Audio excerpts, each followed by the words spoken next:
Okay, everybody. Hi, this is Micha Sifri. I am guest hosting this month's meeting of NYCD 16 Indivisible. And welcome to everybody. Just a reminder that we are recording. So if you would prefer not to have your face shown or, that's up to you.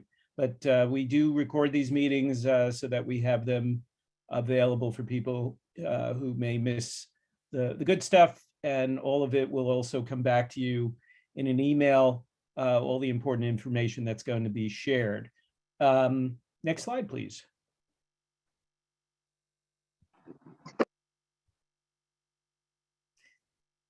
So as always, we're in Zoom. If you have a question you want to put to a speaker or comments or information you want to share, please feel welcome to use the chat function. And if you're having any trouble, you can email our group email and we'll try and help you out. Next slide. Okay, let's keep going. I should say we have a packed agenda. We're going to start out with our usual updates on the political situation and some moments of inspiration and a little bit of an update on COVID. We have three great speakers lined up. We're going to hear from Vedat Gashi, who is running in the Democratic primary for Congress. We'll get a chance to get to know him and ask him a few questions. And then we're going to get an update from Rebecca Saletan of the Invest in New York Coalition and the co-founder of Indivisible Harlem on the budget. And hopefully, if she's feeling well enough, we will also hear from our State Senator Alessandra Biaggi, also to give us an update on the latest doings in Albany, particularly related to ethics reform. If you're a candidate who we have not yet had a chance to feature, we won't have time to feature you today, but we will welcome you to say hello.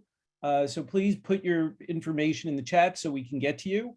And then we'll have reports from many of our very active committees. So before we go to the next slide, we always like to start with some inspiration, something to remind us why we do this work. I think there's been some really positive, good news in the last week related to the Supreme Court and the fact that we will now have the first Black woman justice on the court after more than 200 years.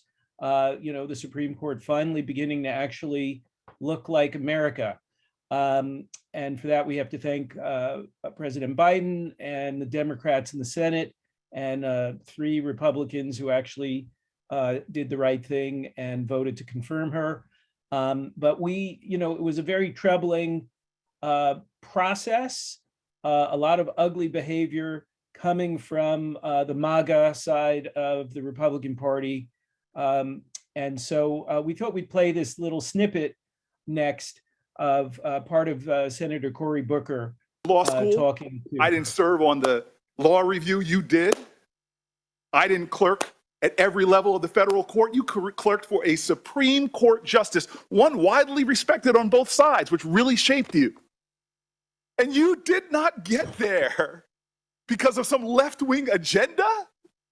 You didn't get here because of some dark money groups.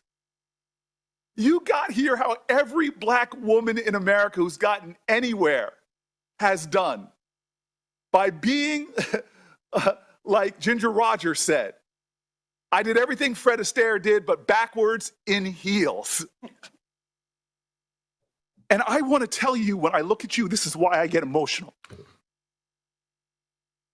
I'm sorry, you're a person that is so much more than your race and gender. You're a Christian, you're a mom, you're an intellect, you love books. But for me, I'm sorry, it's hard for me not to look at you and not see my mom, not to see my cousins, one of them who had to come here and sit behind you.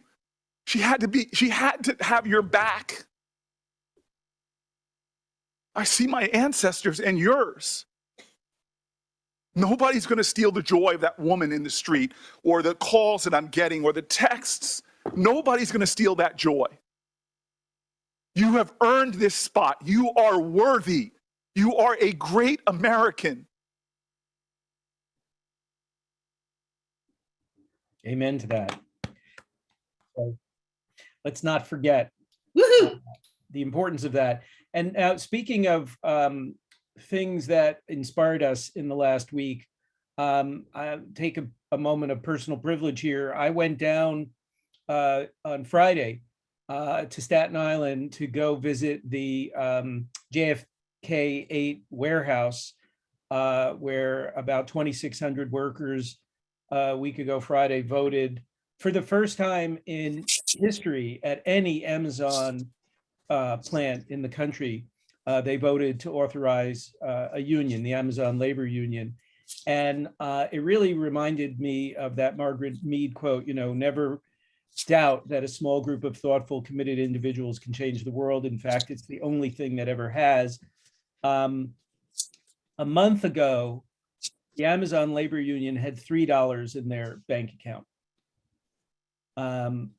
And what they had, which Amazon completely underestimated, was incredibly dedicated organizers who, starting with COVID and the company's failure to properly take care of workers in this warehouse as well as others, they started organizing and just talking to each other, and ultimately built the nucleus of what now is the first labor union organized inside of one of the biggest and greediest and most exploitative companies this country currently has. A lot of the people who spoke at this press conference talked about the place like it was a modern day plantation, where they're literally called pickers and treated terribly. So the union, I think, has a real shot at helping to change that. If you're someone who shops on Amazon, as I suspect we all are, I urge you to learn more about the conditions in these warehouses. And if you're so moved, to make a donation to the Amazon Labor Union through their GoFundMe. Next slide. Last moment of inspiration, let's not forget the battle for democracy and against totalitarianism. The front line of that is Ukraine. The people of Ukraine are showing incredible courage and determination, and it is absolutely a horrible and scary time. Our neighbors here in Yonkers at the IFA Foundation are raising funds to support them and to send supplies to Ukraine. So please take a moment to donate. I'm sure a lot of people are already doing lots of things. If you want to add any other things that you're doing related to Ukraine into the chat, please go ahead and do that. We're living through history, and certainly we want to be on the right side of history here. Okay, next slide. So we're in election season. We should know pretty soon who has qualified for the ballot. The primary is June 28th. There will be early voting again. Don't forget to register if you're not already registered to vote, or if you need an absentee ballot.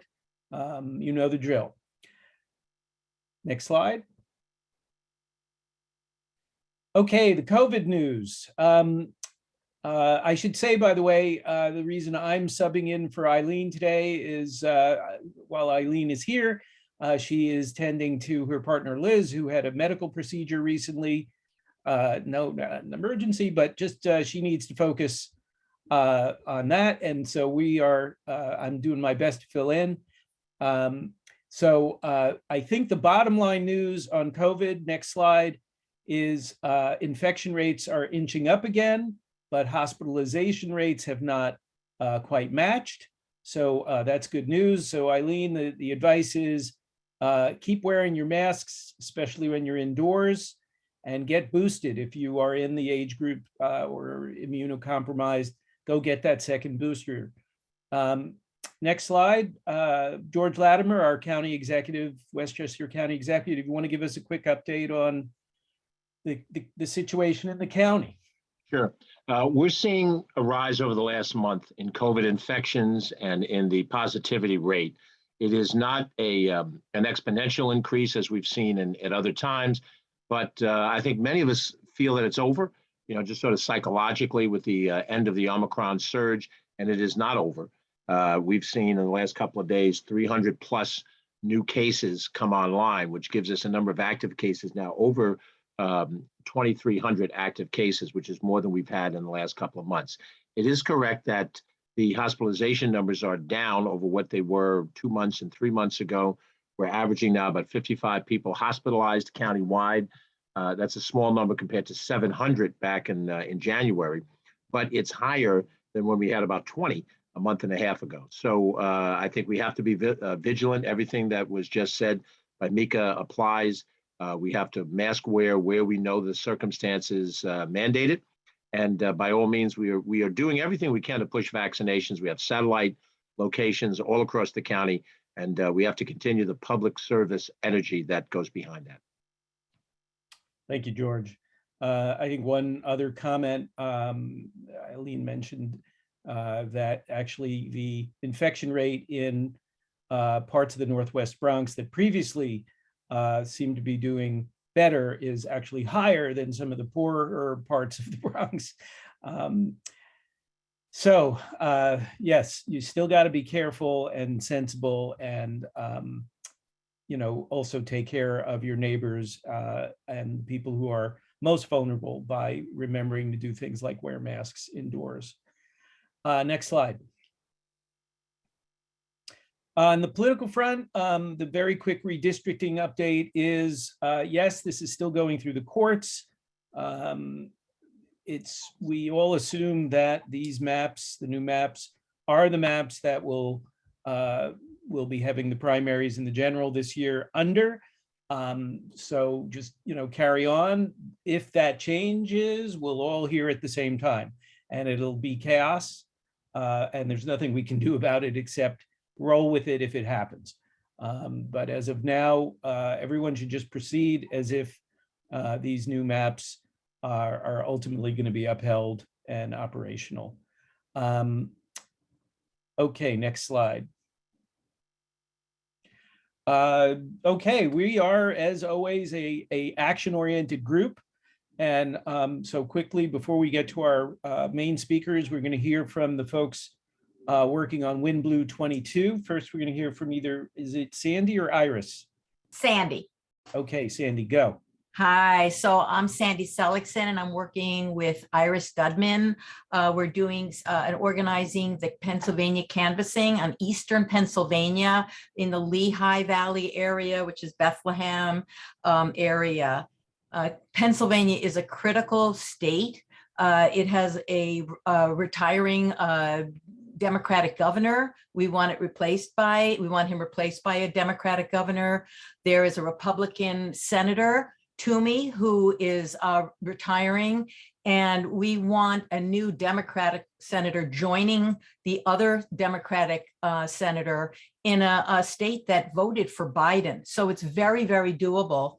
And also the United States, the House of Representatives currently is 9 Republicans and 9 Democrats, and we want that to be made into a Democratic majority, and it's doable. So we are coordinating with Representative Susan Wild. She's a Democratic incumbent in the Lehigh Valley area, and she's got a very well organized campaign, and she's welcoming us. So please really consider joining us. We're highly recommending this deep canvassing training. That's this Tuesday. It's an intense, kind of like changing the conversation, but it's much more condensed into 1.5 hours. And we really, really hope that you will join this Zoom. If you can't make it, please email me or Iris or me, and we'll give you a backup one with another organization as well. So please try to get the training from that. It's a very, very good deep canvassing Zoom. So we really feel we can make a difference, not only for Pennsylvania, but Pennsylvania, it might be one of the states that where Pennsylvania goes, the whole country goes. So please, please consider coming to canvass with us. We're thinking about asking people to do around 1 weekend day a month. If you can't do that, or you can do more, all power to you. And just feel free to contact, in fact, we encourage you to contact me or Iris to let us know you're interested in joining us, or if you have any questions.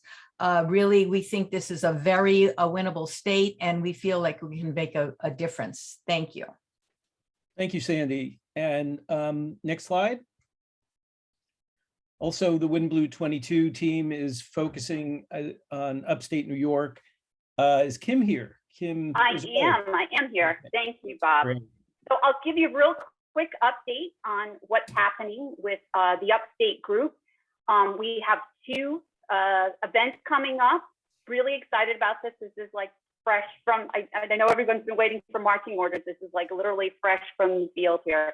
So we have 2 events coming up. The upstate support team has its first phone bank scheduled for Wednesday, April 27th from 6:30 to 8 p.m. And I'll be putting a link on Mobilize and also pushing out a link to everybody who signed up to help the New York State upstate support team. And for anybody that's new on the call today, upstate New York is going to be ground zero. I can guarantee it. It's a very serious place to be. So we need your help. Sandy and I are both vying for all your hours of free time here, but hopefully you can just do it all. They're very, very excited to have our help. We are considered the guerrilla marketing team, and I want to show up big and bold and come through for them. They've also asked, and I think I put donut hole in the slide. Yeah, they've also asked that we will be, the script's coming together now, but it's the new portion. I think it's the western portion, currently under New York 22, which is now going to be part of the NY19. So there's probably people in that area that aren't aware of redistricting, or that they're going to be in the new congressional district, and yada, yada, yada, all that comes along with that. So that will come next. And then we have our first tentative canvass for Sunday, May 1st. And it looks like at this point, don't get mad at me if this changes, but it looks like at this point, it's going to be New Falls. The canvas and the rally point and all the stuff that goes along with that is to be announced. But if you can mark off your calendar for Sunday, May 1st for that canvas, that's very exciting. If you want to text me, or I'll put my email in the chat here to help coordinate car rides and so forth. If you want to do it, but just don't know how you would get there, I can help you out with that. All right, and on to our speakers. I think I did it in 2 minutes. Excellent, Kim. Thank you. Thank you. Okay. All right, next slide. Great. All right, we're on to our speakers and running almost exactly on time. Amazing. So it's my privilege to invite our next speaker, Vedat Gashi, who is a county legislator who is now filed to run for Congress here in the new 16th. So I hope he's here. And you know, what we're hoping is if Vedat, if you would speak maybe 5-10 minutes, give us your, you know, why you're running, who you are. This is our first chance really to get to know each other, and then we'll have some time for taking a few questions. And with that, let's go. Welcome. Thank you. Thank you. Glad to be here. I'm new to some of you. I know a lot of the other, I do see a lot of familiar faces in the room though. So thank you for inviting me. Quickly about myself, my name is Vedat Gashi. I currently serve as Westchester County Legislator. I live in Yorktown. My wife and I are raising our 2 kids and sending them to public schools like I did. A bit about myself. I came to this country as a refugee with my parents. When we came to the Bronx, lived there until about the 7th grade. And I'm now raising my family in Yorktown, as I mentioned. In a lot of ways, we are representations of that American dream. I think having come to this country as refugees, originally as undocumented aliens, I understand both the promise and hard realities of that American dream.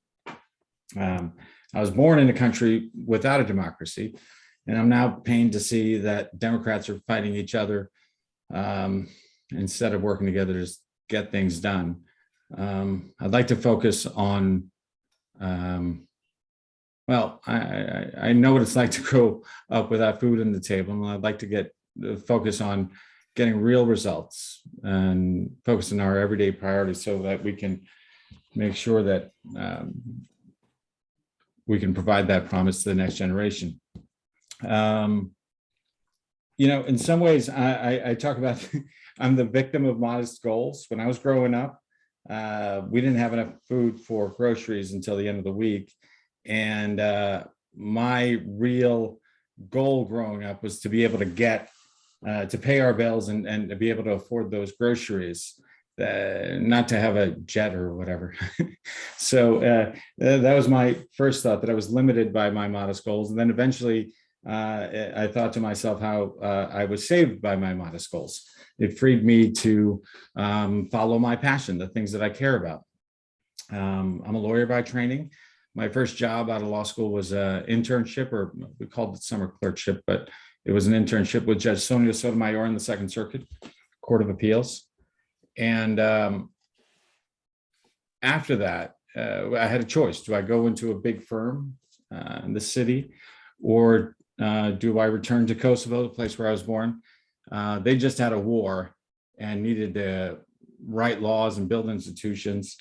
And for me, that choice was easy.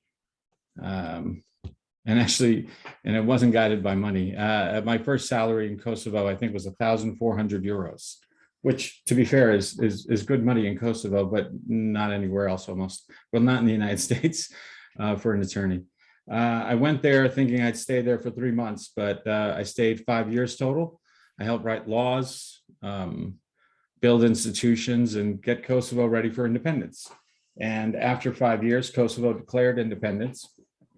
And I resigned my job. I was the chief legal advisor to the Prime Minister of Kosovo, working under the United Nations, and came back. And my brother famously told me, "Why are you afraid of money?" And I said, "I'm not. I'm just not motivated by it in the same way." But when my wife, I decided to propose to my wife, and we decided to have kids, I did return to the United States, work as an attorney in a small office, and built my practice a little bit, and was doing that until Trump got elected.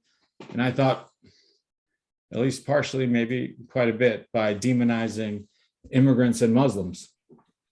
And like I said, I'm an immigrant and Muslim. I'm largely secular, but I don't think they ask if you're secular if you're putting a ban on Muslims coming into the country. So I decided to run for the closest Republican I can find. And I ran in a district that was Republican for about 100 years, going from the 94th Assembly District against Kevin Byrne. It was a hard election, but one that I valued quite a bit. We did great work. We fought hard and we lost. But the relationships we built then remain with me to this day, and led me to the very next year to run for the county legislative seat that I hold now. In my first term, I was made chair of Public Works and Transportation. And in this, I was just reelected. In my new term, I serve as chair of Budget and Appropriations. It's a huge responsibility. And as one of my best friends told me, it doesn't mean that I understand budget and appropriations fully. It just means that my colleagues like and respect me. And frankly, I'll take it. I'm incredibly proud of what we've accomplished so far. Past year alone, we were able to withstand that pandemic, but also hold true to some of the promises we made coming in. We put $10.2 million in extra funding for childcare, $1 million to address food insecurity, increased not-for-profit service partners funding by 16%, $50 million to land acquisition and infrastructure improvements for sustainable and affordable housing. Flood mitigation, $11 million along Mamaroneck Avenue. I should stop talking. But also on the environment, otherwise on the environment, $35 million to continue the process of converting our fleet fully to from fossil fuels to electric and hybrid vehicles, incidentally saving us millions of dollars. And then more than $57 million to modernize wastewater treatment facilities, which includes actually $22 million in additional odor control for the Yonkers facility. I'm running because I'd like to continue serving and I'd like to do more. I think we still have a struggling economy for too many Americans. Our infrastructure is failing. We need to continue to address those challenges. We have a looming environmental catastrophe. All the while, our voting rights and reproductive rights are under attack, excuse me. Yeah, I'd like to do more. There's so many other things. As a former undocumented immigrant, I am very moved by the plight of the 11 million plus undocumented immigrants of this country and the dreamers. And I'd love to have a path forward for those people. Secondarily, or not secondarily, maybe lastly, so I can stop talking and answer some of your questions. The plight of the people in Ukraine right now is particularly jarring to me. Having been born in Kosovo, having family in Kosovo, so many of those images are, they're hard for me to see. And I don't think any of us goes into these challenges or into war or military effort willingly or easily, but I would like to do everything I can to help the people of Ukraine. It destroys lives, and the war crimes that we're seeing now are, I think, compelling us to action. So I'd like to see something done there. I'm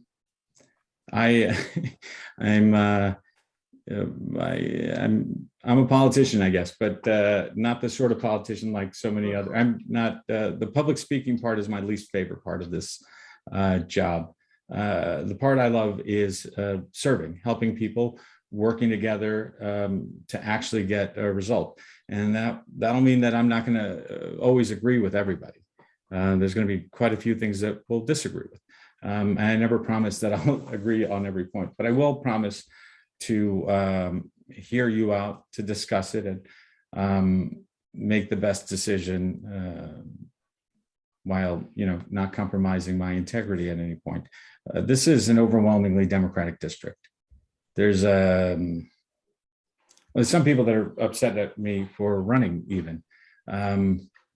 That the establishment is lined up behind my opponent, and a lot of the bodies have before I even announced. Respectfully, I disagree with some of the votes of my opponent, and our democratic system, our system of government, which I believe in firmly, allows us to, every 2 years, put that up for a vote. And respectfully, I thought that I'd like to bring that vote, be the person on that ballot. And so, yeah, I welcome any questions. I thank you all for the opportunity to speak, and I look forward to this conversation and many others. Terrific, thank you. And really very, very impressive, both your, your resume and what you've been able to do in the county already. So thank you for sharing all of that. I think the first question that's bubbling up is sort of to continue on what you were starting to say there. I think a lot of us feel like we have a good congressman now.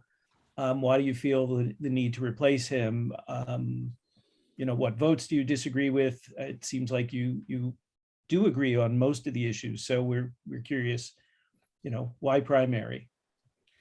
Well, again, this is a Democratic, it's kind of a interesting question for me because this is an overwhelmingly Democratic district. A Democrat's going to win it. The incumbent challenged an incumbent last time. I think I disagree with some of his votes. His vote on the infrastructure bill. I think he presents it in one fashion now. He presented it in a different fashion otherwise, I think, or earlier. And again, I understand that we're in a difficult time, but it's— So just to be clear, you would have voted for the infrastructure bill. Oh, yeah. And absolutely. The Build Back Better part done. Well, where was it? It was the Washington Post in January 28th had an interviewed Bowman on just this point. And in it, Bowman says something to the effect of, you'll find the exact quote, but Biden was pleading with the members of the Progressive Caucus and asking, and I think the quote was pleading, and they used the term pleading intentionally, that Biden said that his entire agenda hinged on this vote. I think given those parameters, understanding those circumstances, it's, I certainly would have voted for it. I think there is a strain of thinking, and frankly, I disagree with it, that what's important is to be more right. And I always argue that the right answer poorly communicated is the wrong answer. We live in a democracy. We need to get to the votes. It's important to be able to speak to, the other side, but also our side, to make sure that we're on the same vote. I always have found way more advantage from disagreeing with somebody than than speaking to the people that I only agree with. I think if your idea is good, it should withstand challenge. And again, we live in a democracy. We're going to need to get these votes. Sure. So just to, so if you could just sort of summarize the reason that you are running against Congressman Bowman is. Yeah, well, I mean, just to get a direct answer. I thought that was different sort of question. I think I've disagreed with the votes and the way he's gone about some of the votes. I think on the infrastructure bill, I didn't like that. I think it presents a challenge for us. I think there were other votes too. After the January 6th insurrection, there was a vote for emergency funding for the Capitol Police, and he didn't vote for it. And the argument, and I think in his release, said something along the lines of, at a time like this, we don't need more funding for the police. Respectfully, we all saw what happened on January 6th. It was horrific. It was jarring, and lives were lost. And clearly, they needed more funding. I understand ideological positioning, but that you also have to be guided by the realities of the situation. The first job I was offered in Kosovo was the chief legal to the Ministry of Local Government, and I declined initially. And I said, because I don't know enough about local government to be able to serve in that position. And a mentor of mine at the time said, the danger isn't a person who says, I don't know enough about a question and willing to listen and learn more and make the best decision based on that conversation. It's the people that come into it saying that they know everything about a situation. And I try not to do that. I think you have to be guided by the practical realities in addition to these other points. Okay. I've seen you on your website and in some of the interviews of you, you've described yourself as a Biden Democrat. So we were wondering if you might flesh out for us what you mean by that. Does that mean that whatever the president asks, you're going to do, or how should we understand Biden Democrat? Well, I think Trump was such a destabilizing and to my mind, the worst president that we've ever had, destabilizing in so many different ways, presidency and pulling us apart, I think, as a country. And obviously he didn't start it. He was maybe the end result of a long process of it. And actually a challenge I had recently was, somebody was talking about hearkening back to the Republicans of old that were principled. And I thought, like, I grew up under Gingrich's contract with America. I don't know if I've seen that. But I think after that, Biden was a president we voted for, understanding that we need to bring the country together and we need some actual results. We have actual problems that need to be addressed. And it means that you're going to have to compromise sometimes because the country, unfortunately, is divided. It's going to be, the midterms are going to be a scary time. It's going to require a whole bunch of work by a lot of people, including the people in this room. And I thank you all for the work that I'm sure you're going to do going forward. I'll promise to join you. But in light of that, I do think that's my goal. My goal is to get actual results. Sometimes incremental, sometimes meaning we need to compromise, but results. Sure. A question about your positions on issues. Sure. Going back to when you ran for county legislator, we noticed that you're a gun owner and supporter of the Second Amendment. So given that we're in the southern part of the district where those views may land differently than someone running in the northern part of Westchester, wonder if you'd say a bit about why you own a gun and where you stand on Second Amendment issues. Well, first off, I don't agree with the Second Amendment as some people. I don't think it says quite what some people would wish it to say, including the Republican right, the NRA, and those that contingent.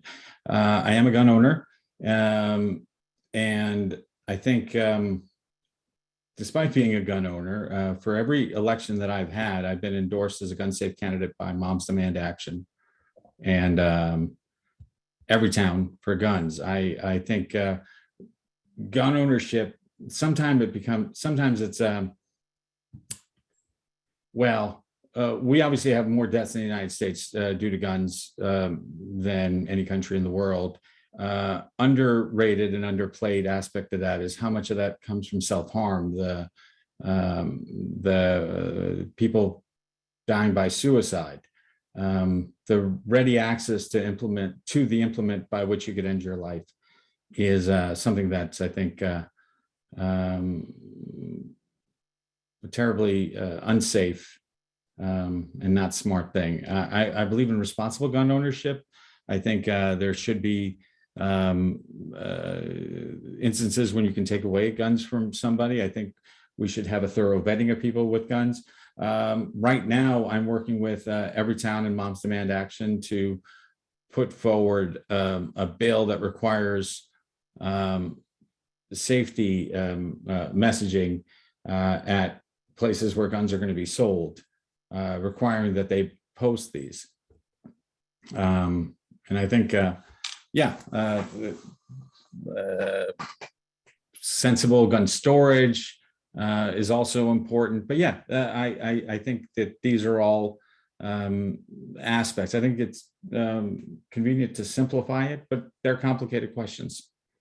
And I'm happy to be on the side of the people who are trying to regulate it. And just to go back to my question, Sure. can you say why you own a gun? Well, I live, some of it is cultural, but I've also, when I was abroad, I learned how to use a gun. When I lived in the Bronx, I think there's so many people that would pretend to be or would like to be John Wayne or whatever, Dirty Harry. That's not my goal at all. I don't carry one. Frankly and sincerely, it's the deterrent factor, the idea that the deterrent factor in places when you feel unsafe, and that's why I chose to own a gun. It's also partially cultural. My family had, and I think it's hard to explain, but something within the Albanian culture that gun ownership is going to be something that you'll have. Now, again, I think if we're going to pretend like the debate is going to be whether people can ever own guns or not, I don't know. I don't think you're going to be successful. What I'd prefer to focus on are the ways that we can improve gun ownership. Where can we make sure that it's that people who buy guns are going to be competent to secure them and own them and safely operate them. And I think those are the things that I think we can make some progress towards. I mean, heck, even the inability to study gun deaths, the federal prohibition against studying guns as a health risk. I think that's something that's abysmal that I'd love to fight against. Thank you. Thanks for answering that. We are sorry that we can't continue. There are more questions that have come up in the chat. And if you want to hang around and answer some of those there, if you have the time, that would be great. What we'd like to do, we have these meetings monthly. We have well over 1,000 members who get our emails. As the primary heats up, we're hoping that we can have you back, and maybe we can have you and the congressman side by side answering questions together, which would be awesome. So I see a yes. I hope that we can work that out with you. And the last thing is just an invitation, the same way we did with Congressman Bowman. Our group does not endorse in primaries. We want to back the Democrat who comes out of the primaries and stay unified through the process. But we invite you, as we did him, to share information about if people want to get involved with your campaign, donate, volunteer. So if you could put that information as well in the chat, we'll share it as well back with all the folks on our email list. So thank you very much, Vedat, if I can call you that. Really appreciate you coming, and hope to see you again soon. Thank you. All right, I thank you. I'm going to put my contact information there. I apologize for not getting to the point faster. My meandering style, I've decided, is endearing, but I will put my contacts there. Feel free to call me, reach out to me, and disagree with me. I have disagreed in the past, and I think, frankly, again, I learn more from when people disagree with me than when people call me and agree with me. So thank you for the time again. Thanks again. Great. Okay, we're going to move on to our next speaker, who I believe is going to be Rebecca Saletan from the Invest in New York Coalition. And she's also the co-founder of Indivisible Harlem. And Becky is here to give us an update on what just happened in Albany with the budget. And I know in 10 minutes, you're probably not going to be able to completely answer that question, but at least give us a start. I will. Thank you so much for having me. And shout out to Eileen and the working group who are part of the Invest in New York Coalition on your behalfs for all the work that they've done. It's going to be a little easier to be concise than I wish it were because of the outcome of this budget is pretty dismal and pretty shocking. We were hoping going into this this session that with our new governor, we would have, who promised transparency in the process, who promised a more collaborative approach, who promised not to bring policy matters into the budget, that it would be better. And instead, we had a budget that was not only a week late, but is just, it's in some ways, I'm sorry to say, the worst of outcomes we might have had. Anyway, for the summary, it is about it's a $220 billion budget, which is up $8 billion from last year. I'll give you, this will come to you all in notes, by the way. I'll give you the summary. This was passed in the middle of the night on Friday night, with the last of the votes happening about 4 o'clock in the morning. So in the absolute dark. And so the numbers are still being chewed through, but we know enough.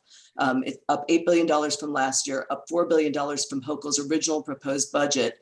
One of the really depressing things about it is the amount of money, overall money, is the same as was proposed in both the Senate's one House budget and the Assembly's one House budgets. But unfortunately, the money did not go where we wanted it to go. And an additional thing that's sorry to be just, I'm really glad you opened with inspiration today, because I needed it. This is a depressing story. One of the additional things that's depressing about it is it is being narrated, of course, by leadership as a win. And there's just enough of a sprinkling here and there on various issues to make that a narrative that they can tell. But unfortunately, even where it spends some money on some good things, by and large, it doesn't spend enough to make a real difference. So to give you a little bit of the important line items, first of all, the two things that the governor threw in at the last minute, which were not even in her own original proposed budget. One was that stadium for the Buffalo Bills that went through with $600 million coming directly from the state, and Erie County having to foot another $200 million. Every analyst, economist everywhere says that publicly funded stadiums are a terrible deal. And yet here we are paying for one. The billionaire owners of the Buffalo Bills, it is worth mentioning, made their fortune on fracking. So that tells you about all you need to know about that. To-go alcohol also made it into the budget. What also was thrown in at the last minute by the governor was additional rollbacks to the important bail reform measures that have been passed in the last couple of years. And that appears to have been the major reason for the week-long delay. It's true that the worst of the governor's 10-point plan was somewhat mitigated, but unfortunately, the stuff that did pass takes us strongly back in the direction we came from. For example, people who have repeat petty theft things, they buy steel diapers or for their kids or whatever, they will be subject to bail and so on. So I'll put in the chat after I'm off a link to a good analysis of that by New York Focus, who last year also provided the best overview of the budget totally, and haven't issued that yet. But a few of the other highlights are, while childcare did get some increased funding, it's nowhere near at the level that was wanted. It will allow people, raise 70% above the poverty line to be eligible, which is again way below what was hoped for. What was hoped for was increased steps at 200 and 300% and up over the next few years, taking us to truly universal childcare. It excludes undocumented children. The rationale for that was that some of the money coming as federal, and that federal funding wouldn't allow that, but that's really a dodge because state level funding, which will provide a big piece of it, would have allowed it. Coverage for all, which was an additional healthcare measure, it went through on a very insufficient level. $100 million of it goes towards, it will allow undocumented seniors and some recent moms to get that healthcare, but no other undocumented people. There was, as we know, no renewal of the Fund for Excluded Workers that helped so many frontline workers who were otherwise ineligible last year. There's a gas tax suspension, which will be in effect from June 1st until the end of the year. It's, again, a really terrible measure. It is not going to be enough money for people to really feel it in their wallets. And that money is going to come directly away from the MTA. It also, of course, incentivized people to continue to use their single occupancy vehicles. At the same time, it does not help our mass transit. On the environment, as we know, there was nothing like the $15 billion in any of the proposed budgets that environmental groups were saying we needed as a down payment to meet the goals of the CLCPA. The Bond Act did go through a slight increase to $4.2 billion, but that has to be voted on in the fall, and it's not $4.2 billion for the coming year. That's money that would be spread out literally over the next 30 years. So we are nowhere near where we need to be on environment. One small win is there's $1 million, there's money for 1 million acres of protected wetlands.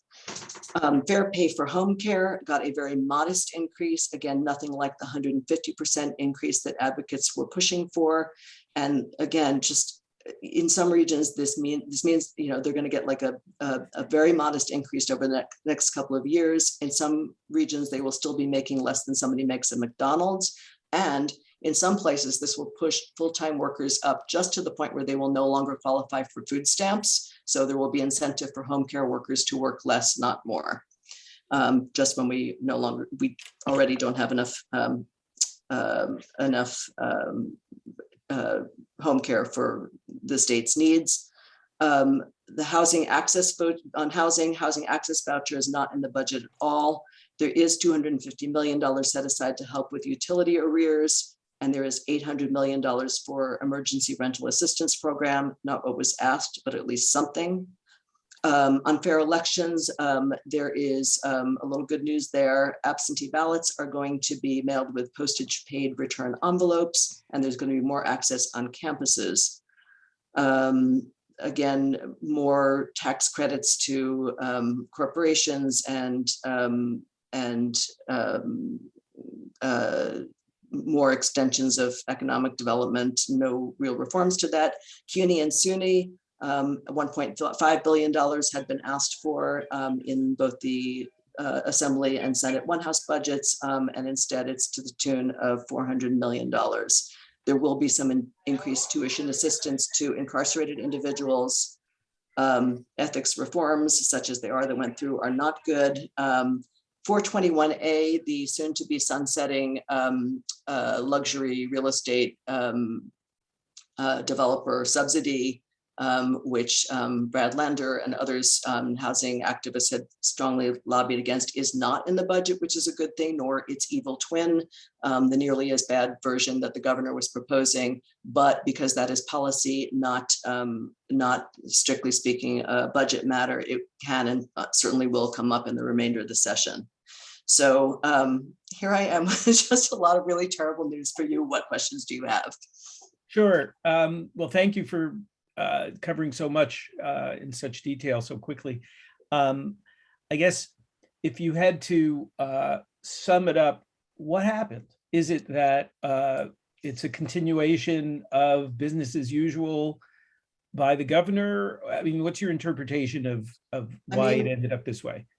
We don't, we haven't yet had a chance to really debrief. We're disappointed in everybody. The governor was an unknown quantity. We hoped that she would be better. It appears that she's just Cuomo 2.0. She's as much in the pocket of billionaires and corporations. And in some ways, honestly, I think the consensus that's crystallizing is it would have been better to have real Cuomo, like preaching austerity and not spending the money, because spending just a little bit on a bunch of programs and having them fail is not, is not going to help us. What did she want out of it? I guess, she can claim that she supported all these things. She's going to win re-election, but it's a really bad budget in a whole bunch of ways. So, and leadership failed us too.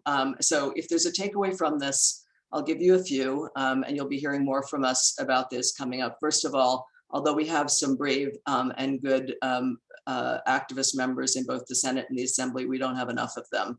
So we have to throw ourselves into those state level races and really push. There were some brave souls. Jabari Brisport was one. Emily Gallagher was another. People who voted against it, who spoke out against it.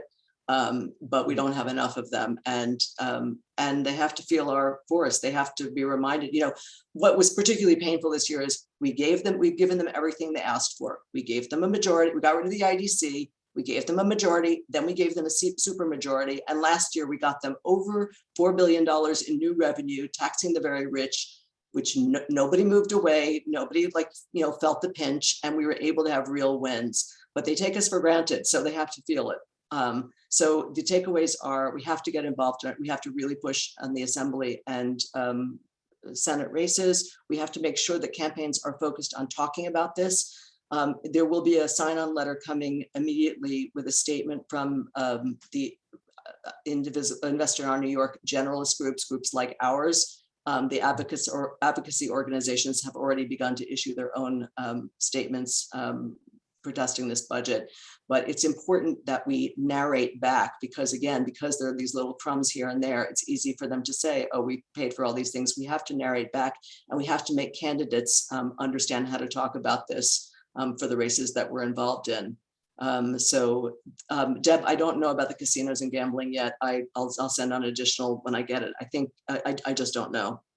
Anyway, those are the major takeaways. And of course, Silver versus Pataki, which would at least redistribute power in the budget process between the governor, who has way too much, and the chambers of the legislature, is still nowhere. Alessandra Biaggi, one of the things we will be pushing for is that Biaggi and Gottfried, both of whom are intending to leave their posts, we're going to push to make sure that they have handed off that legislation to real champions of it. It's not the entire solution, and truthfully, I don't think the Senate and the Assembly particularly want the responsibility, because they know we'll be at them about this. It's easy for them to say there's nothing they can do when the governor has all the power. One question, any of these items that got neglected, can they be brought up before the end of the session by June? Technically they can, but honestly, we know they won't. I don't think it's worth our energies. I do think the environmental campaign will probably make some push, and we'll take guidance from what the advocates want to do there. But truthfully, I think our energy is better put into the state level races, and next year, we'll be making a big push next year on exposing sham economic development. We know that'll be one thing. Certainly, environmental stuff in particular is not going to go away. But I don't think we should probably squander our energies trying to get stuff through in the remainder of the session. These legislators are afraid of their own races, and they're afraid of stuff being billed as tax and spend. I don't think it's going to happen. The database of deals idea, which was at least transparency for economic development, did that go through? I can't remember. I don't know. I don't know if it did for sure or not, but it will be the model for what we're going to be doing going forward. Right. Yeah. Well, I didn't hear that it had gone through either, and it's clearly it's a tell. If you won't even make it easy for people to know where all these billions of dollars are going, something ain't right. One quick thing on two additional things. One is that we are going to schedule the Invest in Our New York Coalition is going to have a follow-up with DiNapoli. This is one part of our focus has been and is increasingly on making sure that money that has been allocated goes where it's supposed to go.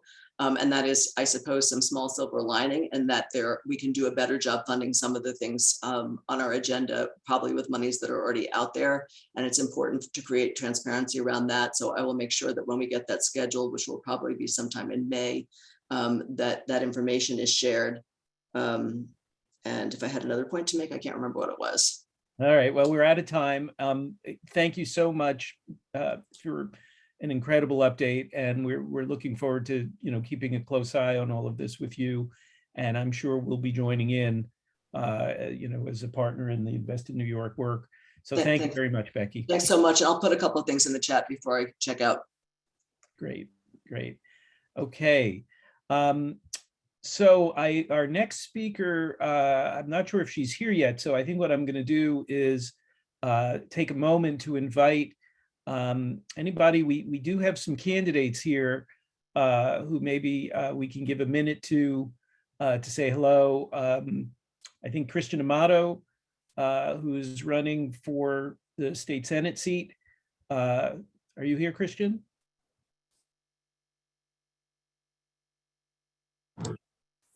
Hi there. Yes, I'm here. I'm just driving home from Albany right now, but I'm happy to chat for a little bit. I don't know if I have the greatest reception, but great to be here. Well, we'll give you a minute just to say hi, tell people what you're running for, and hopefully your signal won't drop. Absolutely, sure. So I am running for New York State Senate in our new 36th Senate district, which encompasses the Bronx and Westchester. In Westchester, we have, in the new CD16, we have a sliver of Mount Vernon. And that's about it, actually, because I believe most of the district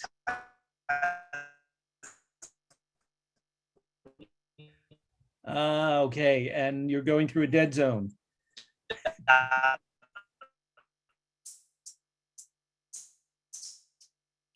Okay, Christian, why don't we come back to you in a moment? We'll give you another chance.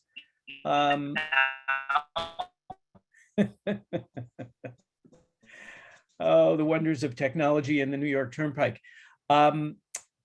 Who else do we have? We have, I think, Mary J. Shimsky and Catherine Parker, both of our who are county legislators. If you want to say a quick hello, Mary Jane, go ahead. I see you. Okay, thank you, Micah. Micah. Hi, everyone. Micah's a good one. We're moving ahead with the campaign. We filed our petitions last week. We got close to 2,000 signatures. It was all done by volunteers, almost entirely door to door. We're ready now for the next phase of the operation. We're going to start canvassing. Obviously, we've been doing appearances all along, but they'll be stepped up too. I'm obviously concerned about a lot that's been said about the budget. And I know, looking particularly at the environmental funding, there's going to be an awful lot we're going to have to do in coming years in terms of investment, both to reduce our carbon and to make ourselves more resilient to the change we're not going to be able to prevent. You want a minute, so I'm not going to be able to talk about the other things, but obviously I will put my cell number and my information in the chat, and anyone who wants to reach out and talk to me more, you certainly can. It was good seeing everybody. Good seeing you too. And yes, I think, given what we just heard about what happened in Albany around the budget, I think folks would love to hear more about your take on that and what you might have done differently. Okay, I think we're I'll going to say hi super quickly, if I may. Yes. Hey, Catherine. Hey, good to see everyone. So just to let you know something that we're working on at the Board of Legislators, after Hurricane Ida, seeing what had happened in Queens with people drowning in their own apartments, we recognized that Westchester County we were extremely lucky that did not happen here. And so I have sponsored legislation, which we're starting in committee tomorrow, to require landlords who are renting premises to disclose flood history with a 10-year look back to prospective tenants, and to not only disclose that there had been flooding, that to disclose, the amount of flooding, where's the watermark?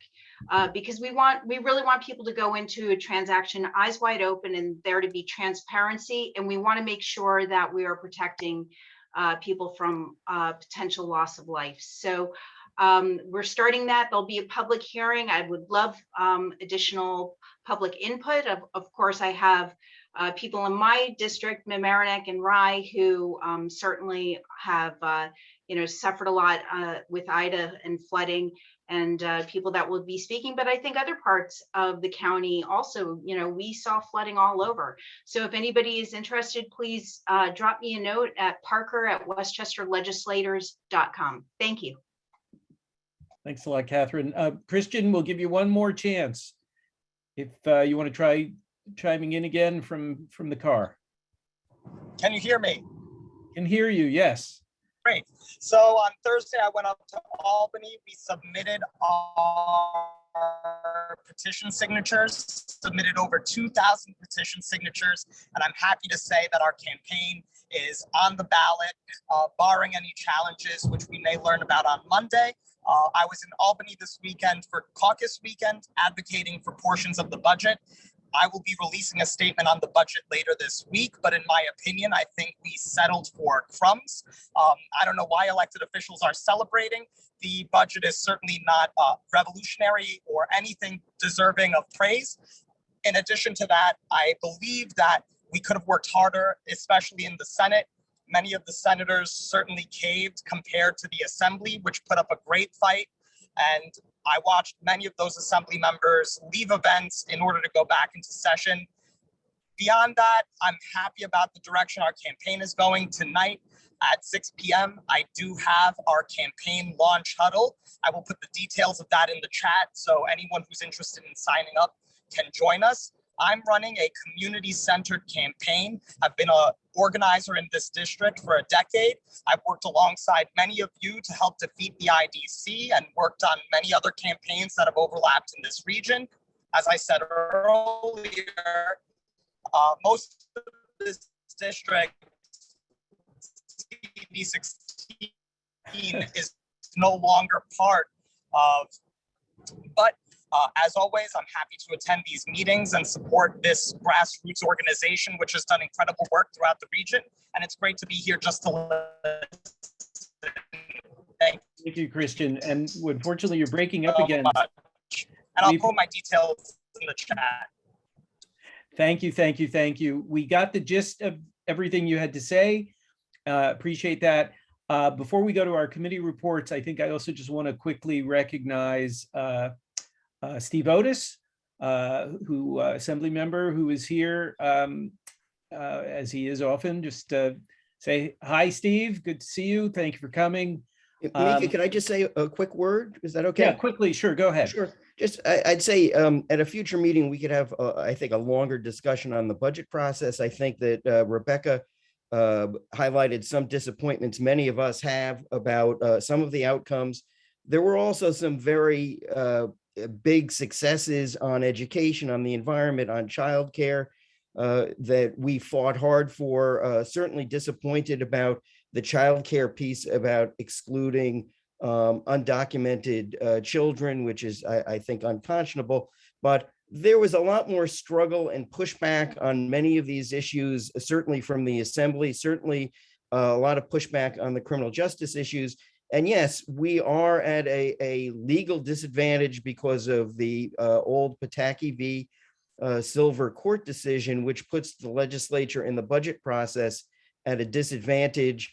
It is better to do non-budget issues outside of the budget. One of the reasons the 251 housing tax credits were thrown out of the budget was strong opposition about what was being proposed and a desire, hopefully, to do something better post-session on that. That came not because it wasn't a budget issue. That was thrown out because we opposed what was there and have to do something that really provides funding to that families in need really need affordable housing. So I'll leave it at there, but there's more detail to tell and some big wins and some issues that some of us worked very hard on. So thank you, and great to be with you as always. Thanks a lot, Steve. Good to have you. Okay, we're going to go to committee reports now. And I think, Bob, you want to go back to sharing slides? We've got a lot of information for folks. Don't worry if you can't write everything down. We will be sharing the highlights with you in this week's newsletter email. But first up is the Environmental Committee, and I think we're going to hear from Natalie Pulver. Natalie? Sorry, Yep. Let me unmute myself. Hi, everybody. Well, the beginning of what I was going to say was to talk about how disappointed we were in the budget. And I was going to say that everybody who is going to be reporting for a committee is probably going to say the same amount of thing. It was really a big disappointment on the environment side. We campaigned really hard to get the all-electric building law in the language from the all-electric building law into the budget, and the governor had actually put it into her budget to require that new construction after 2027 be all electric. And the Senate put it in, making it 2024 for buildings to go all electric and 2027 for buildings that are over 7 stories high to be all electric, which is what New York City just passed a law about. And the Assembly didn't even consider it, so it didn't end up in the budget at all. The other thing that Becky addressed was the Environmental Bond Act, which is a little sliver of good news because instead of being $3 billion that Cuomo had proposed, it went up to $4.2 billion, which is nice, but it's over a very long period of time. And the Senate, I think the Assembly had proposed that it be $5 billion and the Senate proposed that it be $6 billion. So it got cut back to $4.2 billion. So overall, there was really very little done of any significance on the environment side. And we don't have anywhere near the $15 billion a year that they estimate it's going to cost to implement the CLCPA. So this little package of bills here is what Climate Can't Wait has been working on since the fall. We've been talking about that constantly, I think. And we hope that this first bill, the all electric building gas-free New York bill, is something that we can work on between now and June the 2nd in order to get the legislation passed. All of these bills are in the Climate Can't Wait package. So what we would like to ask you to do is to continue to put calls into your legislators, to your elected officials, and ask them to pass the package of climate bills that are in the Climate Can't Wait package. And even better than that, in addition to that, I guess I should say, can we show the next slide? We have a couple of rallies coming up. We had a rally in January near Senator Stuart Cousins' office in Vanderdonk Park. We're going to have another one this coming Saturday, April the 16th. There are going to be a small group of cyclists who are going to start a trek in Lower Manhattan on Saturday the 16th at 10 o'clock or 9:30, I think it is, down in Lower Manhattan. And they're going to make their way all the way up to Albany along the Empire State Trail. And they're going to stop at various places along the way for rallies. The first one will be in Yonkers, and it's going to be at 2 o'clock in Vanderdonk Park, which is right next to Riverfront, an uphill climb, says Eileen. Yes. Hopefully up and down, but maybe a lot of up. So we're coordinating with Food and Water Watch and with Sunrise Westchester, and these young people from the Sunrise Climate Movement are just doing a fabulous job. They've got kids from drummers from Mamaroneck High School are going to be coming and drumming to rouse everybody up, and it's going to be quite a big rally. So please turn out for this. And everybody here, I think, knows where Vanderdonk Park is. From here, they're going to go up to Peekskill, then they're going to go to Beacon Newburgh, to New Paltz, Poughkeepsie, make their way all the way up the river. If any biker wants to join them on a part of the trail here and there, from one location to the next, you are welcome to do that, or there's a lot of information on the website about where these rallies are going to be held. And it culminates in Albany on Friday, April 22nd, which is next Friday, which is Earth Day. There's going to be a rally at 11 o'clock. We're going to go to the governor's mansion. We're going to make our demands, and we hope to get thousands of people there. Actually, a turnout of well over 1,000 people is what we're looking forward to. So there's a little bit.ly on this slide. If you want to, and it will be in the email tomorrow for people to register. They're organizing buses to go to Albany if you don't want to drive or carpool. And if you click on that little bit.ly link, you can register for the Climate Can't Wait rally in Albany. And that's the climate report. Fantastic. Thank you, Natalie. So I'm going to call an audible here, and we're going to switch to just quickly hear from our state senator, Alessandra Biaggi, who unfortunately is not well. And so she's not going to have her video on, but we had asked her to come speak in the wake of the budget negotiations, just to give us a quick update on where things are with ethics reform. So Alessandra, Thank you. I'm here. Here I am. Yes. I appreciate that, and everybody, please apologize my lack of my image. Trust me, it is not because I don't want to be on camera. I would love to be on camera. I am very much under the weather, and I think it's just because of all of the very, very late nights. And so I'm sure I will be back on my feet very, very soon. But thank you for having me. And let me just start by saying, and thank you, Judy, it means a lot. Let me just start by saying that we fought incredibly hard for many, many things that I think are reflected in the budget. It was one of the most difficult fights in my experience, having been here for 4 budgets now, and 1 budget, so 5 actually, and 1 budget on the side of the executive. Definitely something that was a different experience with, of course, a different governor. There are a lot of things in this budget to be proud of, and we should celebrate those things. And then there are things that I am, as always, in true form, as everyone knows me to be, incredibly honest about certain things that fall short. And that particular falling short really does line up with the new ethics body. I will just start out by saying that there are a few things in the ethics proposal to replace JCOPE that I think are important, that should have been in excuse me, the JCOPE creation many, many years ago that weren't on purpose. And I'll just list them out right now. One of those things is that this new commission is really creating, I think, more transparency. But again, I'll get to the reason why I don't think it's ultimately significant. And so number one, the replacement of the Joint Commission on Public Ethics now has a streamlined process for candidate requirements for executive director. It also includes a victim statement and confidentiality requirements, which were not actually present in the previous Ethics Commission. It does increase commission member standards, and I can get to that in just a moment.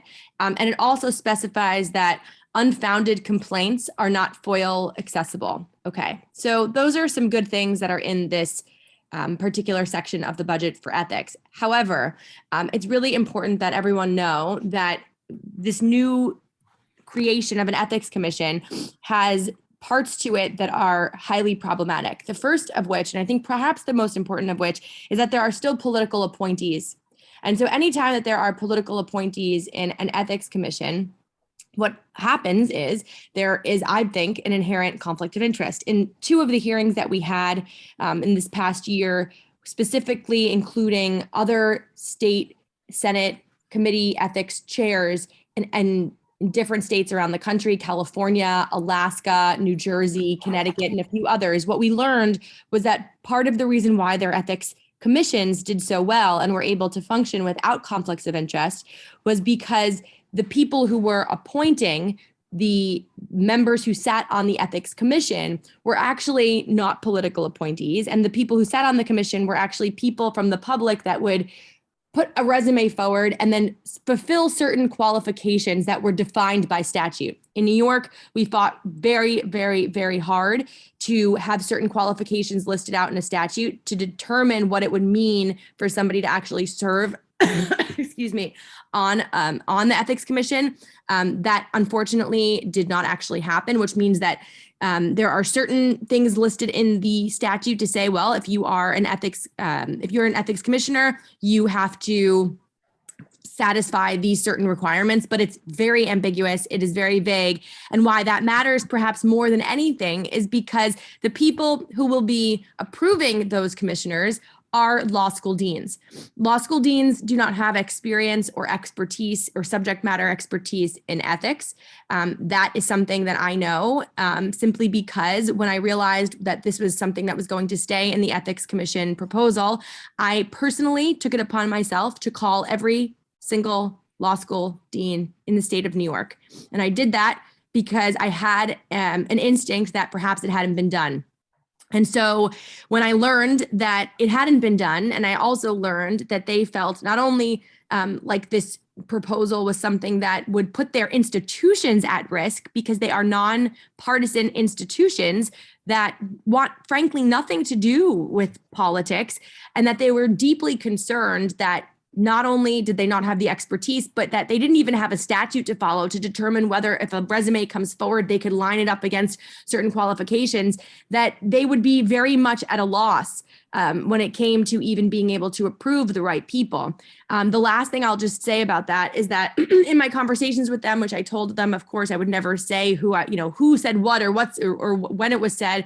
But the reality is that if you're going to bring in a private set of individuals, especially law school deans, that they should at least be consulted about how they feel about this proposal, about how they think about this proposal, about how they feel like perhaps they could change it or tweak it. And that was never actually the case. I find that to be incredibly, incredibly negligent. I'm also incredibly just sympathetic to them, because when I tell you that they don't want to be partisan, they really didn't even feel comfortable speaking out about the fact that they didn't want to serve. And I think that it just ironically inherently shows that if they didn't feel comfortable saying, hey, we're maybe not the right people, that at the end of the day, what's really important here is that they don't serve at all. Because if they don't feel comfortable saying they don't want to serve or don't feel comfortable serving, then they shouldn't be able to, review political appointees from the governor, from the legislature, from the attorney general, from the comptroller.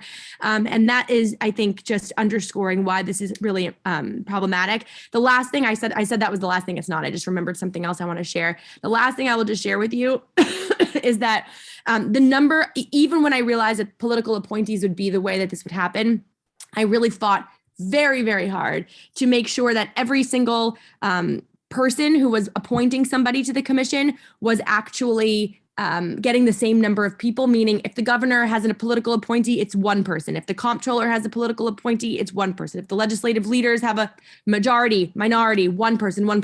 That was not the case at all. When all was said and done, 3 people are given to the governor to appoint, 1 person to the comptroller, 1 person to the attorney general, 2 people to the majority leaders in each, the assembly and the Senate each, and then 1 person to the minority. Again, I think that this is something that is just so obviously not helpful. And what it feels like, and what I said on the floor, and I don't say this to be dramatic, I say this because I care so deeply about ethics, because I understand that if we get this right, everything that we build on top of this system is actually more capable of succeeding than not. And so I felt like what we did was painted over mold instead of getting rid of the rot. And so I feel that very deeply. I don't think this is sufficient. I think it's going to cause problems. And I think, unfortunately, it's going to cause problems in an entirely new industry, law schools, that really, I think, should not be brought into the politics or the partisanship of Albany. And so I wish I had better news. I want you all to know I fought my butt off to really get this to a place where I could feel proud of it, but I don't feel confident, knowing what I know about the way every other state in this country functions, that we did anything that actually is meaningful. And so I'm concerned, although I will say that we go on to fight another day, and I will always be vocal about the things that matter and not make it personal to anybody. But in New York, we can do a lot better. We all deserve a lot better. And I think this was a massively missed opportunity. So I'm sorry I don't have better news. Well, thank you for that update. And thanks for at least trying to go digging to see where the mold is and where it's coming from. Those words will stick with us, I think, and feel better. Thank you so much. And feel better. Thank you for joining us. Okay, we're going to go back to our committees. I think next up is the Health Committee. And Bob, if you can get our slides up, we're running a little behind time, so I'm going to ask everybody to try and stick to time. Judy Fletcher. Hi. The Health Committee's biggest issue is now passage of the New York Health Act, as it has been for a while now. Many of the injustices in our healthcare system could be solved by passage of the New York Health Act.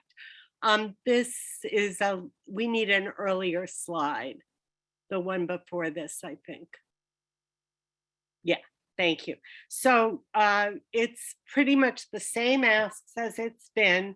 Even if it were passed today, the New York Health Act would take several years to implement. So it's especially crucial that we get it passed. As you know, we have a majority of co-sponsors in both chambers. We have an opportunity to pass the bill that may not come around again, or if it does, not for a long time. If we truly want universal health care, we must let our state representatives know now. Please tell others in the state about the bill and that the time is now to show support by contacting state representatives. You can work with David. He has almost single-handedly delivered about 550 signatures to Majority Leader Andrea Stewart-Cousins. Imagine what he could do if more people were helping him. Thanks to those who have already helped, but please contact David. His email is in the chat and on the slide. He'll be available every Wednesday from 11 to 1 at Greenway Plaza ShopRite in downtown Yonkers. He's also willing to have you pick a time and location convenient and familiar to you, and he'll bring materials and show you what to do. You can also get active on this through the Campaign for New York Health. Please join their statewide virtual phone banks and text banks and consider attending their other actions and events. And there will be a health justice rally and press conference in Albany on April 26th for both past New York Health and end medical debt, another really crucial issue. You can RSV by April 18th, and the link is in the chat and on the slide. Now we can go to the next slide. This week is Black Maternal Health Week from April 11th to 17th, and you can begin it with a webinar, Black Maternal Health and the New York Health Act, on Tuesday at 6 p.m. Again, the RSVP information is in the chat. And next slide. Continue to help protect abortion rights and access. As most of us have probably heard, a woman in Texas was just arrested for having a self-induced abortion. Please join Planned Parenthood Hudson Peconic for their Abortion Week of Action every day from April 11th to 15th. You can go right to our activist calendar and sign up for any of those events. And as we see, the National Network of Abortion Funds is going to need money for a long time to come. They build power with members to remove financial and logistical barriers to abortion access by centering people who have abortions and organizing at the intersection of racial, economic, and reproductive justice. Please view their explainer. It's a very beautifully done video, and please continue to donate to them. And the next slide, the last slide for health, is that we would love to have your voice heard by coming to our next health committee meeting. We meet on the second Thursday of every month at 7:30 p.m. We're continuing to meet via Zoom because of the uncertainties of COVID. Please email me through the organization email and let me know, and I'll send you a link. Thank you very much. Thanks, Judy. Okay, next up is the Immigration Committee, and I think Shelley Katz, are you here? Yes. Okay, so just to back up for a second, obviously the budget news was pretty devastating, as we've heard before. In addition to excluding undocumented children from childcare funding, failing to provide state-funded healthcare options for most undocumented low-income New Yorkers, the 175,000 eligible workers are still excluded from the Fund for Excluded Workers. So the organizations we work with are pretty devastated and enraged about 600 million going to billionaire projects, and people are worried about rents and, going hungry and things like that. So it's just not great. As far as the New York for All Act, which, as you could see, prohibits local law enforcement and state agencies from working with immigrant enforcement. So there is going to be a virtual lobby day on the 21st from 10 to 5. The sign up is here on the slide. I can put it in the chat again if anyone is interested. Next slide, please.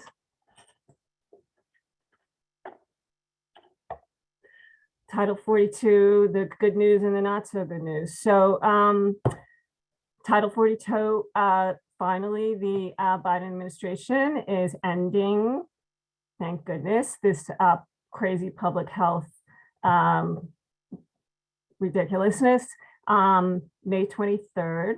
So this is very good news, obviously, for those that have been in situations of danger.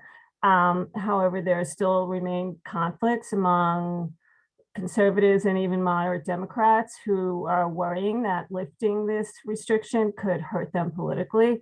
They've held up COVID funding and protesting the decision to lift Title 42. So things are still kind of up in the air, and you know, nobody really knows what's going to happen, and we'll see. But meantime, the administration has created temporary facilities for processing centers, and they're saying that they're ready for the huge influx of immigrants that will likely happen once the borders are open on May 23rd.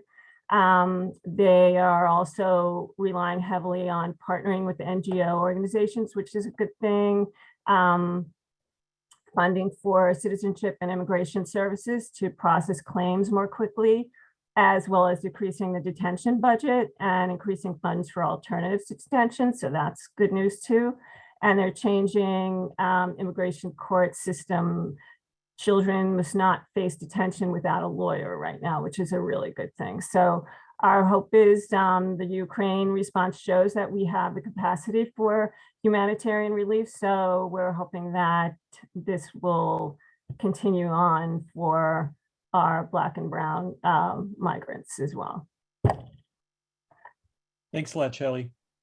Okay, next up is Julie with election integrity. Oh, there we go. Okay, the right slides. Thanks. Yeah, wait, I'm still muted. I'm not. Can you hear me? Yes, we hear you. Oh, okay, good. We still have the absolute urgent necessity of getting more sponsors on A1115C, the hybrid ban bill.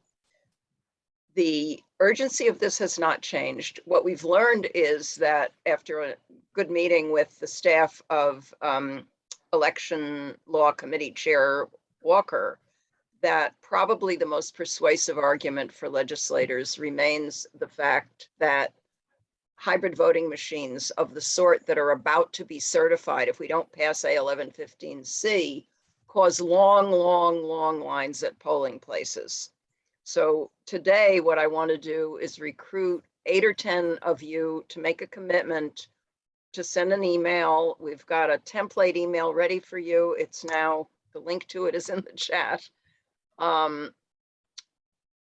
To fight with more of our legislators. Westchester, you don't have to reach out to Westchester legislators. What we've been asked to do today is to reach out to our Bronx Assembly members, particularly those on the African-American Hispanic caucus, the Black, Puerto Rican, Latino, and actually it's Black, Puerto Rican, Hispanic, and Asian American caucus, who've not yet signed up to co-sponsor. So there are just 4 legislators in the Bronx. We have some overlap with the Bronx. We can extend our boundaries a little and reach out to all of these Bronx members.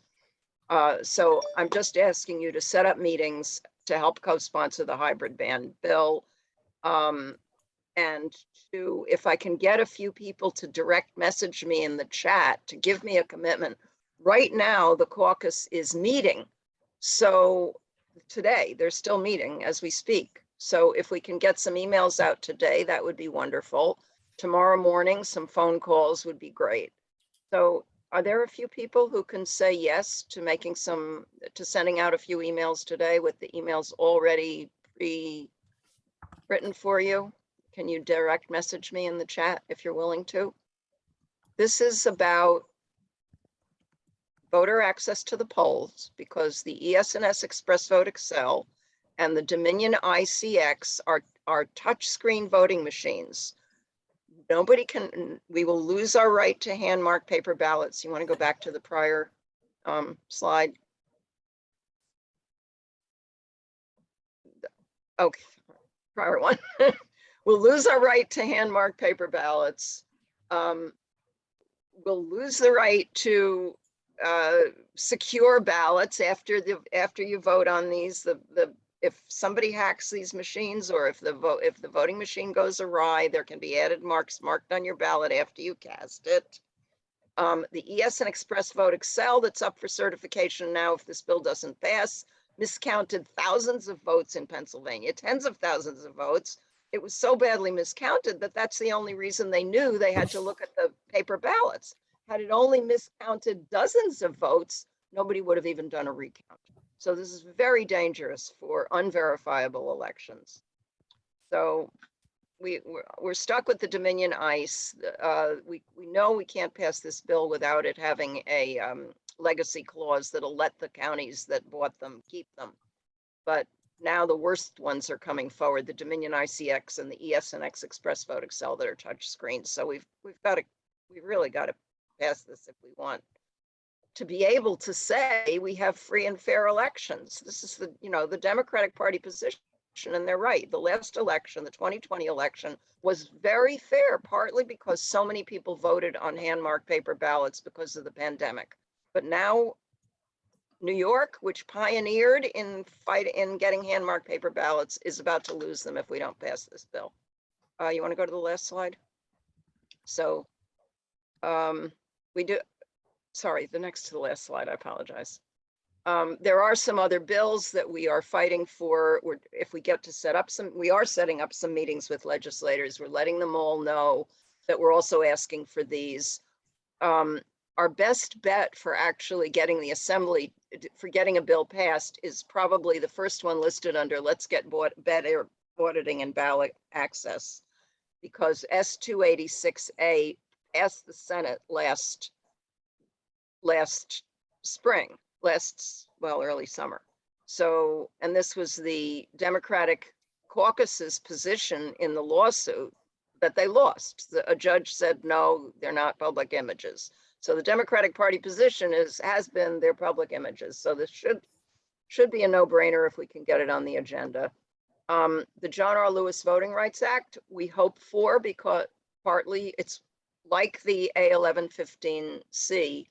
It's one of those bills that we would have had at the federal level had we been able to persuade Manchin and Sinema to overturn the filibuster. But we don't have a federal Voting Rights Act. We can at least get one in New York to protect vulnerable protected populations and keep the ballots secure. There's another protection, the better voting machines and procedures. We would like the State Board of Elections to be able to reject improper, safe, insecure voting machines, even if the legislature hasn't anticipated every possible way that a voting machine could be dangerous. But we've done a pretty good job with A1115C. If we can pass it, then the State Board of Elections will have to reject these bad voting machines. But we'd like them to have a little bit of leeway to not be threatened with a lawsuit if they know a machine is bad or know that the reputation of a machine is bad, and reject it without a specific rule in the statutes. So I'm asking people, thank you, those of you who have agreed, thank you for people who are telling me that you will contact legislators. Can I have one or two more people signing on? You'll have this link today. Give me your email address, we'll stay in touch. Thanks Fantastic. for your help on this. Anybody who can do outreach to people around the state, please put your name in here if you know somebody in Buffalo or Syracuse or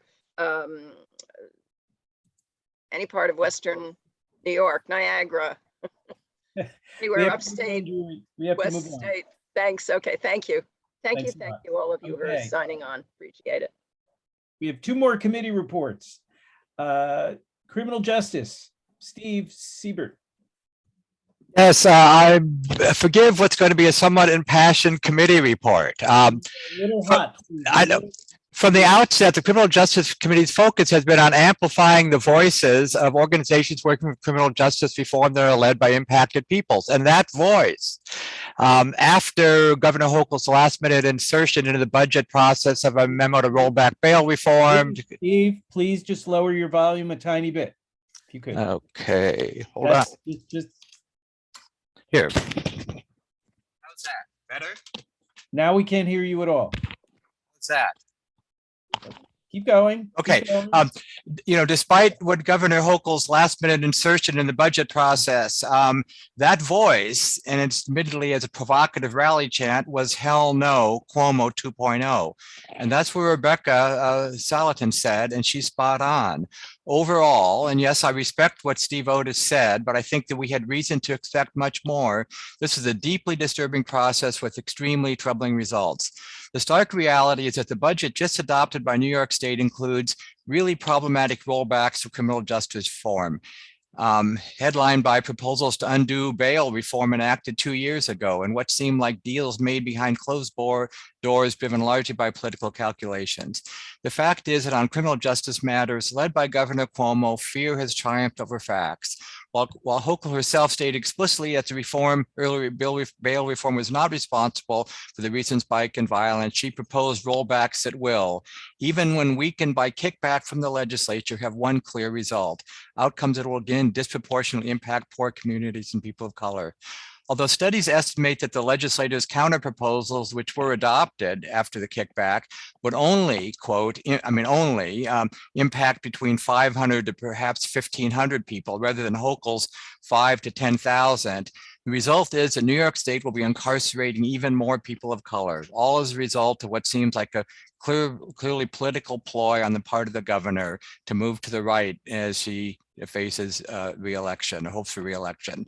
Beyond these rollbacks, funding for a clean slate, expunging of records, failed to be included, and implementation of HALT, which is scheduled for this month, is in fact, by all reports being spottily enacted. As I see it, the reality remains that America, even in this bastion of liberalism, New York State, continues its world-leading practice of mass incarceration with deeply racist outcomes. A mere 2 years after George Floyd was killed, the movement of moral outrage over systemic racism in America, which many hope to be more wide-reaching and long-lasting than our last such moment, the civil rights movement, has been killed by fear and misinformation. It's important to acknowledge again that our legislators did push back, but we need something more from them. Even though the public seems to be also moving against bail reforms, we need our legislators, even those whom we support, those in this room, we need them to become our John Lewises, or indeed our Latrice Walker, the assemblywoman from Brooklyn who went on a 9-day hunger strike to protest the rollbacks that she saw would harm her community. So at this point, if we move to the next slide here, while what Rebecca said is actually what I fear in my heart, that we're not going to get this justice that we need. As Margaret Mead said, never doubt that a small group of thoughtful, committed individuals can change the world. And that's what we need. That's what we need to do. We need to be standing up for parole reform. I guess that there's a slide. Is there another slide?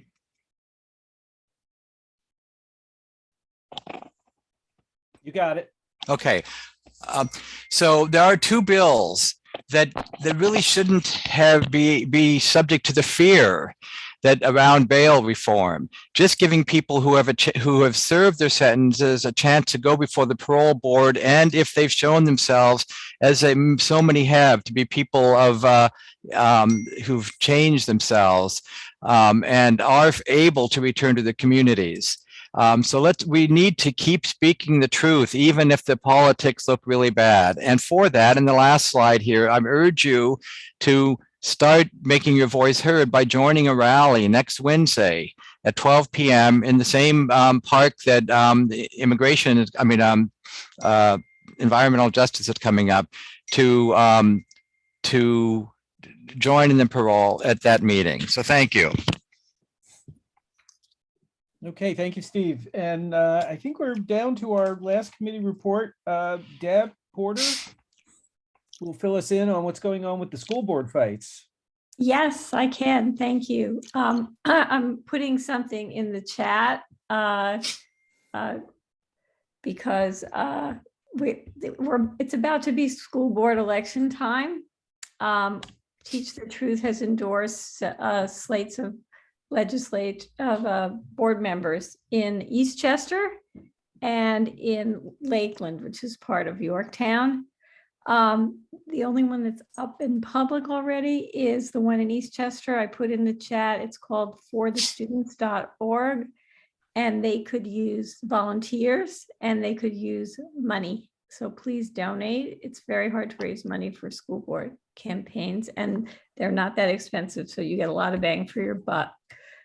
Teach the Truth Westchester, in case you don't know, is a group that's dedicated to helping candidates win contested school board seats, and we're endorsing candidates, we're raising money for candidates, and we're organizing volunteers for candidates.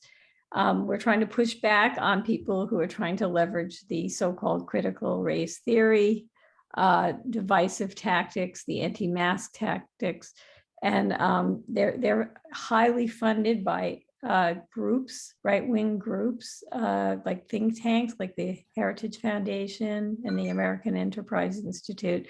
So they are running their own candidates, and the environments are very challenging. So we need all the help that we can get. Next, I guess the next slide, please. Or is that your only slide? That is the only slide. Oh, that's the only slide. Okay. The collaborative, I did this slide is from another meeting. So the collaborative training is the last session is tonight at 7 p.m.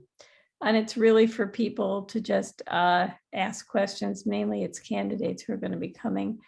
But the goal of our group is to get politics out of education, to give students accurate historical education, and that recounts the real history of our nation instead of trying to say that America is always great and we don't need to change anything. And we want to help all students reach their full potential in a culturally sensitive environment that respects their needs. I'm in a meeting, honey. And that's all I really have to say. Please support our school board candidates. The link is in the chat for Eastchester, and Teach the Truth Westchester itself will have links for the other candidates.